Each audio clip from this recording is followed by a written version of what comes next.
Good morning, I'm Gerhard Mathangani with today's Sports Brief. We are coming off an action-packed weekend in football. We'll start with the Crimson Tide, who had national storylines all week going into the Georgia game.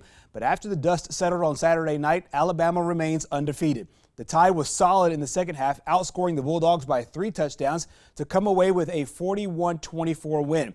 Tide head coach Nick Saban says, yes, the win is great, but tried to also put it in perspective. I think one thing to keep in mind, this is a great win for our team. But humility always keeps you hungry.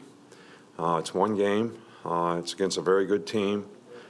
But, you know, we're going to have to continue to improve in a lot of areas, and we're going to have to continue to work hard to try to play an SEC game every week is, you know, it's tough. And the players have to respond every week because I think everybody you play in this league, you know, can beat you if you don't bring your A games. Up next, the Tide will face Tennessee in Knoxville on Saturday. Meanwhile, the problems on the road continued for the Auburn Tigers. Auburn fell to South Carolina 30-22 and fall to 2-2 on the year.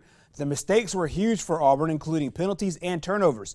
The offense played better with a shot to tie it at the end, and head coach Gus Malzahn believes it can continue to improve. This is the most unique time probably in, you know, or at least one of the most unique times in all of college football history, you know, and dealing with adversity. You got to man up. Your characters really got to come out, you know, and I really believe our team will. And here's the thing about it. We're capable of being a good team. And, you know, even though we had the turnovers, we did some things better than we did last week. But we got to keep improving. Like I said, we got 6 games left.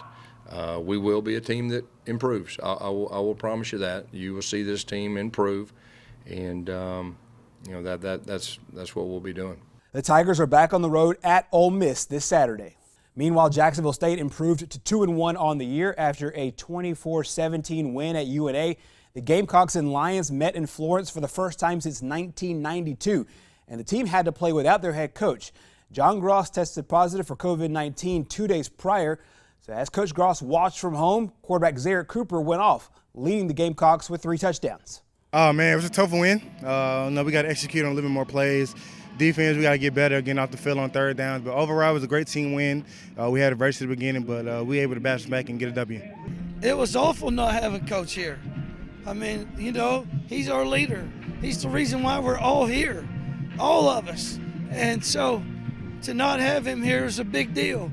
And just to be able to have the win for him, I know that's the first thing we wanted to do was call Coach, you know, because, you know, this is his program, and he's having to sit at home and watch, and he can't be here with the kids, with all of you, with all of us, and represent our school, and you know, that's a tough spot, and it's a whole lot easier said than it is done, I'll tell you that right now. Cooper now has 61 career touchdowns, tying Ed Lett for the school record.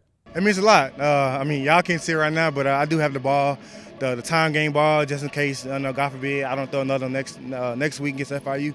But it means a lot to be in a record book with the legend Ed Lett, so hopefully I can break and we can have a conversation about that in the future. The first thing is, Ed, get your mind right. All right. The next thing is, Coop is just, you know, he's just settling in, getting the ball to the right spot, and, you know, and taking care of the football. JSU will close out the fall season with a road game at FIU on Saturday. And that's your Sports Brief this morning. Our program continues next.